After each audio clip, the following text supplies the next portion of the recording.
We usually treat the human intellect like it's, well, the ultimate evolutionary upgrade. Like we're all walking around with this pristine supercomputer in our skulls. Right. Yeah. And Yeah, the smarter we get, the better the software runs. We just worship at the altar of logic. exactly. It's like, if you can just think your way out of a problem, you win. Oh, for sure. It feels incredibly safe. It's measurable.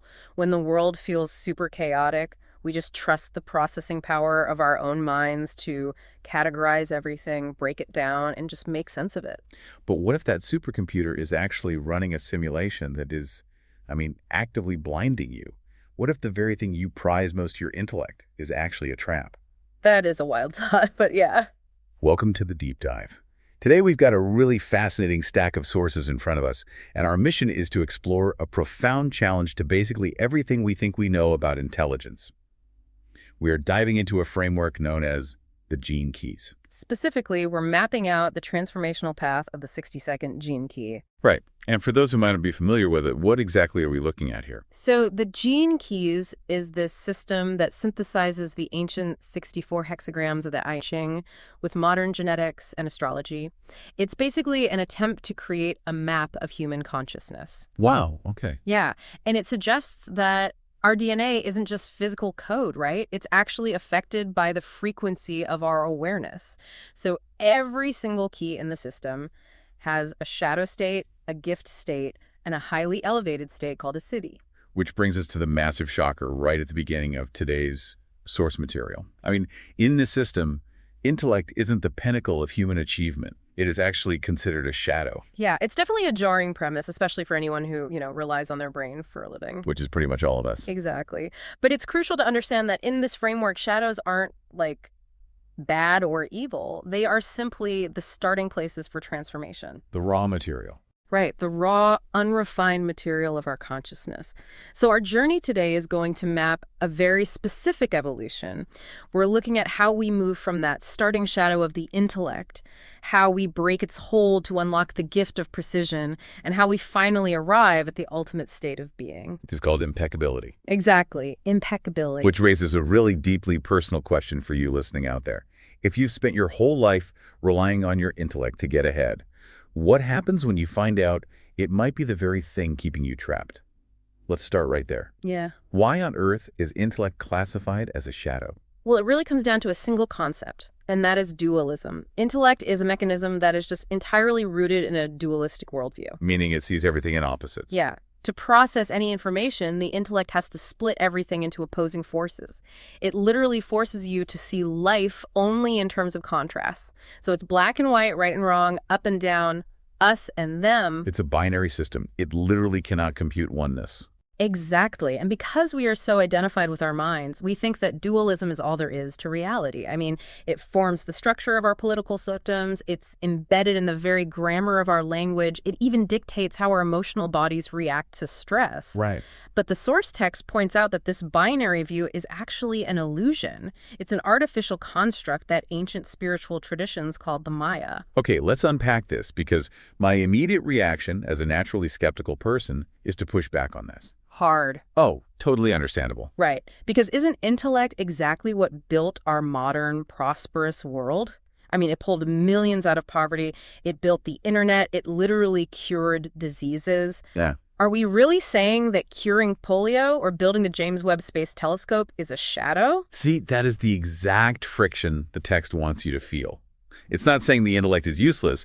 The trap isn't that the intellect exists. The trap is that we've confused the tool for the entirety of reality. Oh, I see. It's like we're playing a highly immersive video game. Yeah, exactly. Like, the intellect is incredible at interacting with the pixels on the screen. It can build castles out of those pixels. It can win the game. But we become so obsessed with the pixels that we think they are the actual physical universe, and we are just completely ignoring the processing chip and the underlying binary code that is actually rendering the world. That is a phenomenal analogy, yes. We are trapped in the screen.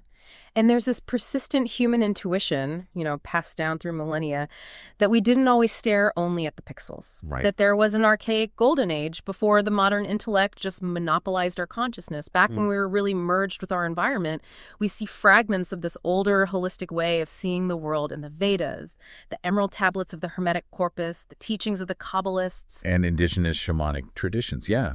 So if we used to be connected to the underlying code, how did we get so completely sucked into the screen? Where did the intellect basically hijack the system? Well, to understand that, the text says we have to look at the foundational building block of the intellect itself, which is numbers. Numbers. Yeah. If we connect this to the bigger picture, we see a massive historical shift in how humanity interacted with mathematics. For the ancients, numbers had quality, not just quantity. They weren't just a dead currency used for, counting things. Wait, I need you to pause there. What does that actually mean? Counting chickens or measuring grain was a spiritual exercise. Because that sounds a little like romanticizing the past. It does sound that way to the modern ear, I know. But think about Pythagoras or the ancient mystics. A number wasn't just a measurement for them, it was a frequency. Frequency? Yeah, it was the connective tissue of a holographic universe. Yeah. When the ancients said, as above, so below, they meant that a specific numerical frequency resonated across multiple planes of existence. So the number 3 wasn't just 1 + 1 + 1. Right. It was a living archetype that connected a specific stone in the earth to a specific medicinal plant, to an organ in your body, to a planet in the sky. So it wasn't about data at all. It was about resonance. Precisely. It's why deeply mathematical systems like astrology, or the 22 paths of the Kabbalistic tree of life, or the 64 hexagrams of the I Ching were developed. Numbers were considered a spiritual yoga. They were a language used to court the divine. The ancient brain was merged with the environment, so it felt those resonances directly. But obviously we don't think like that anymore. I mean, I don't look at my mortgage statement and feel a mystical resonance with Jupiter. So how did this shift happen? Well, the source material playfully points the finger at the ancient Greeks, specifically Socrates. Oh, really? Yeah, it gives the dialectic method a bit of a hard time. Around that era, the human brain began to evolve its neocortex very rapidly. It shifted from that merged environmental awareness into a heavily dualistic logical mechanism. And so numbers lost their magic. They became just data. Right. They lost their quality and became exclusively about quantity and measurement. And the most dangerous thing we started measuring, believe it or not, was time. That is fascinating. The idea that before we started meticulously numbering our days and hours, time as a rigid linear concept didn't really exist for us. Yeah, and the text shares this incredible illustration of this shift.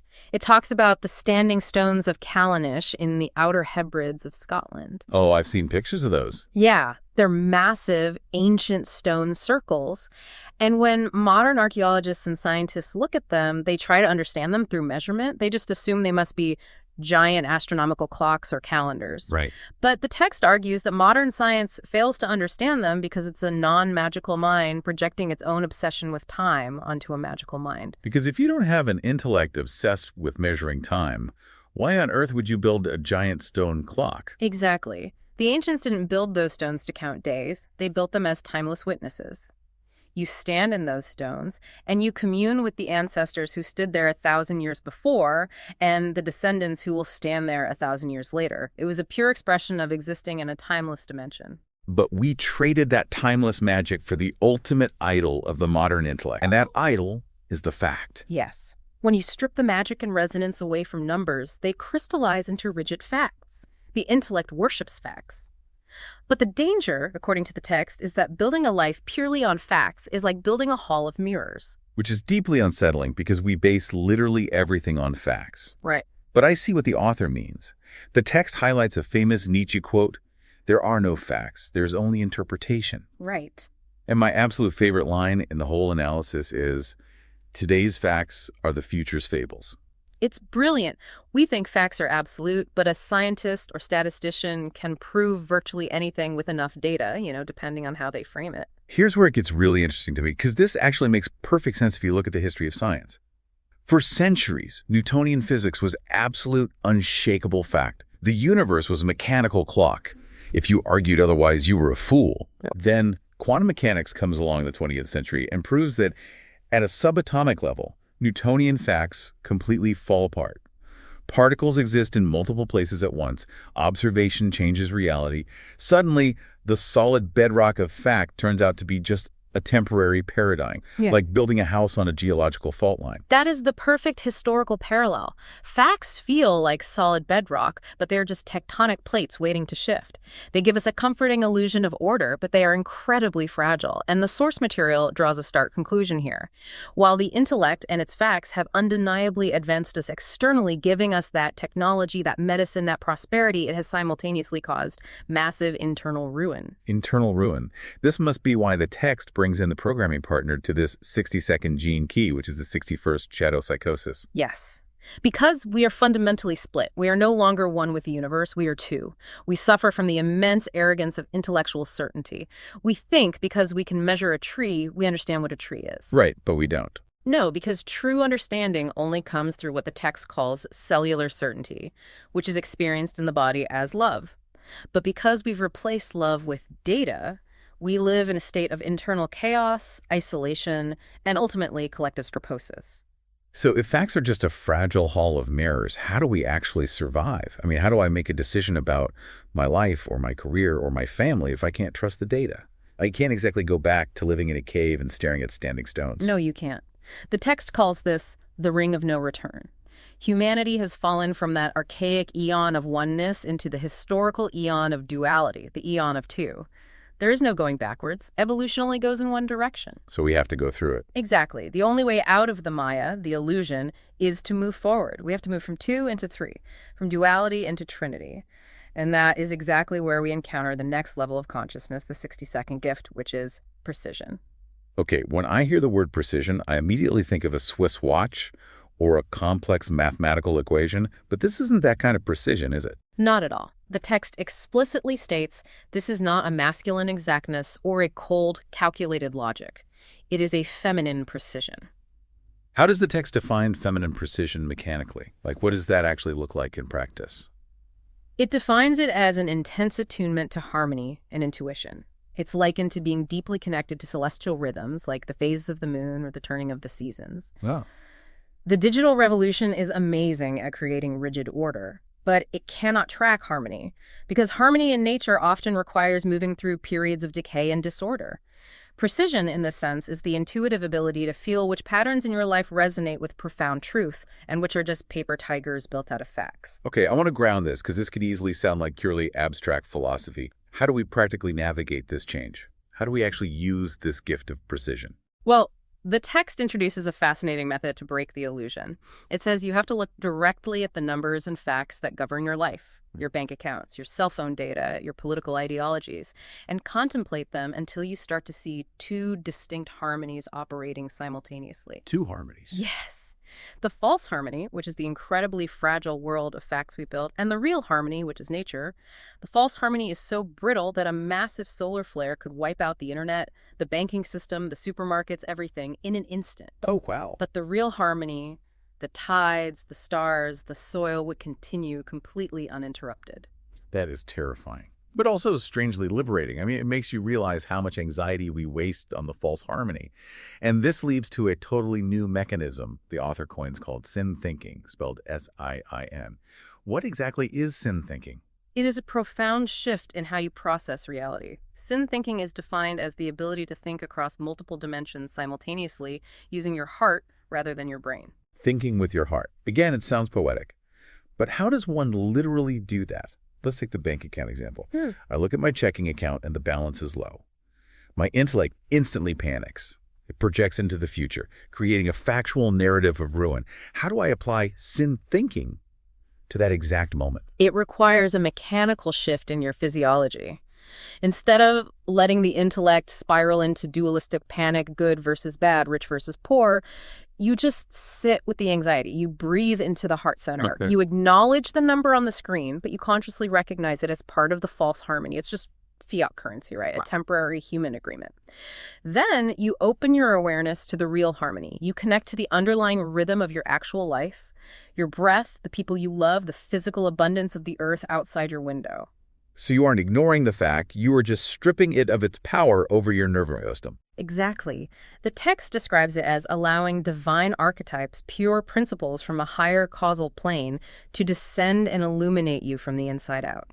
When you hold the fact of the low bank balance alongside the truth of universal abundance, without judging either, you change your attractor field. You stop analyzing the dead data, and you start feeling the living laws behind the data. It fundamentally changes your cellular frequency. It reminds me of the difference between analyzing sheet music and actually experiencing a grand symphony. Oh, that's good. Right? The intellect is just reading the notes on the page, painstakingly counting the beats and the rest, completely stressed out about playing it perfectly. But this feminine precision, this syn thinking, is actually closing your eyes, feeling the harmony of the orchestra wash over you, and letting the music physically move you and change your frequency. That is exactly what happens. And as you practice this heart-centered precision, the text tells us that our thoughts become increasingly rarefied. They become ecstatic. Our words start to carry a kind of inner fire, a resonance that affects people around us.